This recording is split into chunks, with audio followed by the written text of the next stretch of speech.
Gotta go make a BEERUN beer run.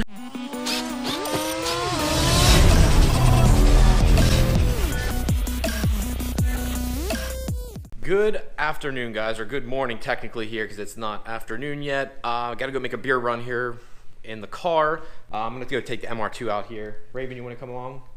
No, because she hates the car. She hates the noise in them, so that's not gonna happen. But gotta go make a BEERUN beer run because I'm out of ice cold Keystone. I got that little bit left down there, and that's it. And I'm out. I'm going to a friend's house this afternoon for a football party. Have a little bit of fun. That's my boy Cody. He's here in Waynesboro too. He's a bit of a car guy now. It's kind of cool because he wasn't for so long. I'll link his stuff down below for y'all. So yeah, gonna take the MR2 for a drive here. Not sure what to talk about today, but there's always some topics I can always go over with you. So let's hop in the car and go for a quick drive. Also, real quick before I forget, my buddy brought me some cigars. I think I already mentioned this once before, but thank you again, Mike. I really appreciate it. He brought me some nice cigars back from Havana, Cuba. Yeah, so I'm pretty stoked to try these out. He went to Puerto Rico and Cuba, and yeah, these are the no joke real deals. He got some Monte Cristos in here. That's some of the cheaper stuff, but he got some stuff I've never even heard of before. I love cigars. I'm a dark cigar kind of guy. I'm not sure if any of y'all smoke cigars. Let me know in the comments below what you like, what's your flavors, brand, how you like it rolled. I know it sounds stupid, but there's different types of wrapping or rolling a cigar, and I can definitely tell the difference the way it's been rolled and how long it's going to last. But yeah, let me go ahead and hop in the car. I already said I was going to do that. I'm a little behind. I need to get over to the beer shed here real quick because here in Pennsylvania, unfortunately, we have really weird beer laws. You can only buy beer at a beer distributor. You can only buy wine from a wine store. You can only buy liquor from a liquor store. You can't buy anything at, say, like a Walmart or a grocery store. Not allowed to do that here. They're trying to fix those rules, but we don't quite have them there yet. It's really, really weird beer laws. It all stems back to the Great Depression era and back to Prohibition. Pennsylvania just never really rectified the issue, and it's been like this so long, businesses don't know how to act. So guys are like buying up liquor license here. So like Pennsylvania, put it in perspective, a liquor license can cost $250,000 to up to $500,000. Yeah, they're worth that much because the state will only issue so many a year. So you'll go and buy a crap business, say like a dive bar that was been around since the 50s. And they only want, say, $100,000 for the bar, even if that much. It might be junk, but they'll pay them, say, $500,000 just so they can have that liquor license, and they know they can get the money back out of it. It's crazy, but yeah, let's get in the car here. I need to go for a drive. It's been way too long. All right, guys, got the windows down, beautiful right now. Just had to stop at Lowe's because I had to get more remotes. I had no idea how expensive these things were. This was 35 bucks a piece for a plastic remote. Like, I thought for sure it'd been a lot cheaper, especially for something made in China. So, whatever, I guess it is what it is. So now heading to the beer shed here real quick. One thing I just noticed though with the MR2, like second gear is really bad. There's no like great way to modulate it.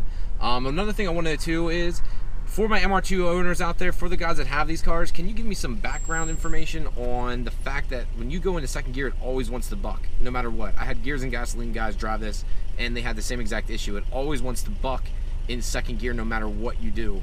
Like, it wasn't bad that time, but it's usually a lot worse going into second. This car is so much smoother though. It does help I'm on a smooth road right now. I do enjoy this car a lot more. Another thing, if this is something I want to know, for you guys with MR2s also, this is a 93 model and I'm one of the fortunate ones. This does have power steering, but it doesn't seem to work all that well. When Ben and Ben drove it too, they said the same thing. Like, it doesn't feel like it has power steering. I mean, you got to really still crank the wheel. I'm not sure if it needs bled or not. I haven't checked the system, but I'm not sure if you guys run into the same problem. But it just feels very, very much not there. This car needs aligned real badly too, because it's all over the place. I feel like the front and back of this car are totally off center. It is really, really bad. I know it has new, new end links. And what's the other thing they had done? Right there, it did it. No matter what you do when you downshift, this thing shudders.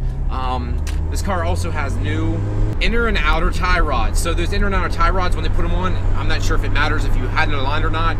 But this car, I mean, I just went around that turn there, and it actually kind of scared me because I'm turning, but the car's like, and I'm going slow, and it's really pulling me to the one side. I'm like, something's just not right. So I'd like to get under it. I got to change the oil here. When I get under it, I'm going to inspect all the bushings and see if there's anything wrong with them also, see if there's anything that has too much play. I'm not sure if there's a polyurethane kit for this car, but I might pay the extra money and go ahead and put polyurethane bushings through this entire car. If it seems like I'm leaning back too far too, I put the seat back because I prefer my gangster lean when driving. I like the seat really far up, and I like a nice gangster lean. Don't know why, I've always driven that way. All right, just got my beer. Pennsylvania having a deal right now. Get 36 rack of beer, Keystone Light, baby. $21. Actually, it's really expensive here in Pennsylvania. We have like the highest tax on alcohol in the country too, I think. It's ridiculous. Absolutely insane. All right, see if I can get out of here, because this is really, you gotta go to extreme angle.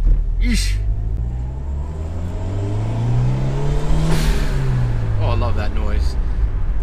All right, now back to the house and maybe cook a little food here before I head over for Beer 30. I know he's making wings and stuff for later tonight, but I can't wait that long. I have a Red Bull for breakfast like y'all usually see, and then I chug a couple beers with my friends, and then I need to eat some grub or my stomach starts to hurt like a mofo. Well, back in the garage now. I just got my 36 racks. Apparently they're having a special. I'm not sure if you can get that anywhere else besides Pennsylvania. Maybe I'm just crazy. But you can get like 36 racks of beer like this, and that was still the same price as the 30 pack, which is pretty dope. So you get 6 extra beers for the same damn price. Hell yeah. So, yeah.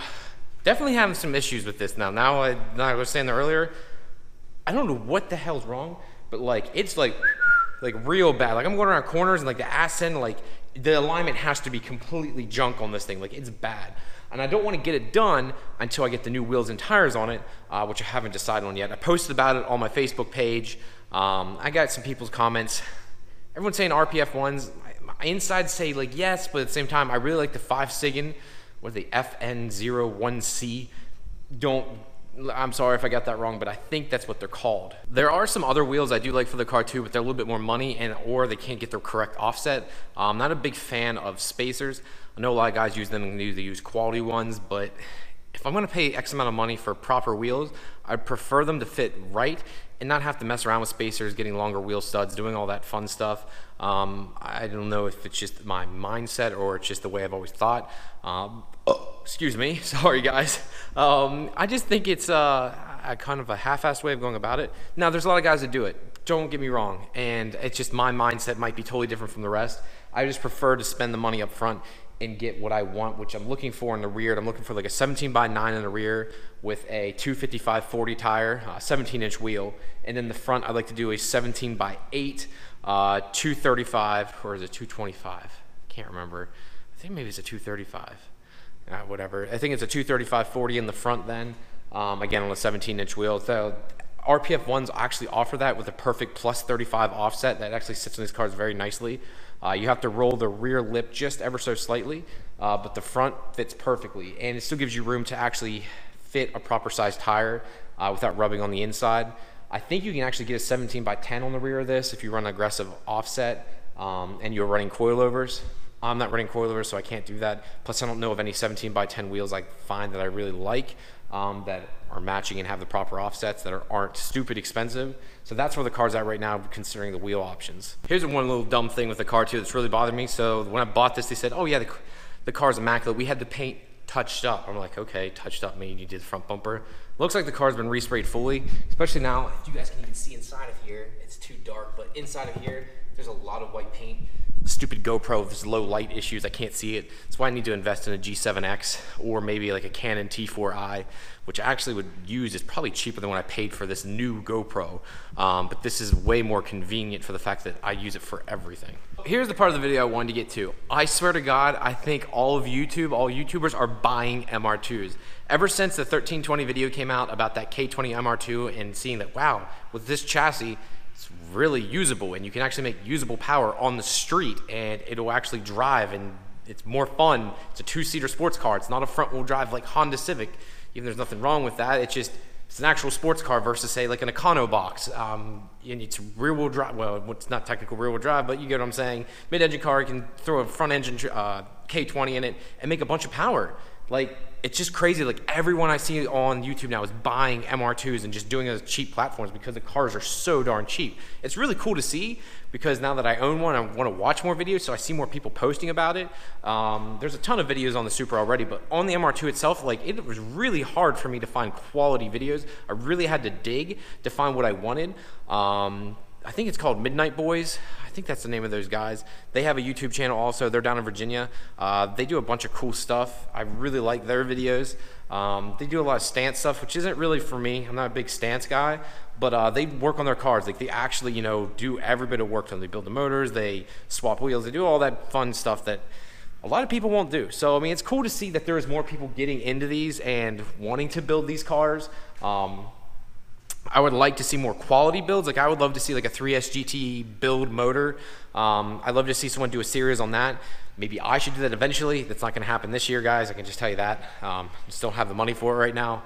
But that would be a cool series to do maybe next year. You know, pull this motor, do a Gen 4 built motor so it just looks nicer, coil packs, or just take the Gen 3, do a COP conversion to it. And do a full series on the car so I can help other MR2 owners out there, since everyone thinks you can only make power with a K20, which is just not true. Kind of go over the finesse little bits about it, kind of show you guys what's good about the transmission, what's good about the motor, what are the weak points and everything, to try and give some more information out there for you all. This way there's more people that can just build them. Oh, lastly here, I guess I'll wrap it up. Everyone keeps saying, because I keep mentioning about the Precision Turbo I have here, I don't know how to raffle it off. I can't just give it away. Like, I want to raffle it off, but I have to do it for money. I can't just give it away. I just don't have the cash flow to afford to just give stuff away right now. I was thinking about doing, like, I guess it'd be $10 a ticket at 50 tickets, or $20 a ticket, $25 a ticket, or $20 a ticket for a total of 25 entries. I'm not sure, maybe you guys can give me ideas there, plus the legality around it. I'm not sure how that all works. I've got to really look into that more to figure out how to legally do it. Never done it before, and also keeping track. I've seen people do it on Facebook, but it's easy. Once they reach the max, they close out the post. For me, I'd have to take down the video pretty much and make sure that no one else sees it and people don't keep hitting me up saying, hey, you still have a spot, do you have a spot, do you have a spot? Like, I need to find a logical way to try and raffle it off. It would be cool just to see someone get pretty much a new turbo. I mean, yes, it's used, but it's rebuilt, and you're getting it for a darn cheap price if you win it for $10 or $20, which actually, now I think about it, is really awesome. So let me know, guys, if you know of how to go about it to raffle something off, because I've never done it, and I'd like to do it that way just to help you all out. All right, guys, thank you very much as usual. I know you guys are very supportive of me, and I appreciate everything you do. Do me a favor, go down below, check out my Facebook and Instagram. I'm always posting stuff way ahead of time down there. So thank you guys very much, and I'll talk to you later. Peace!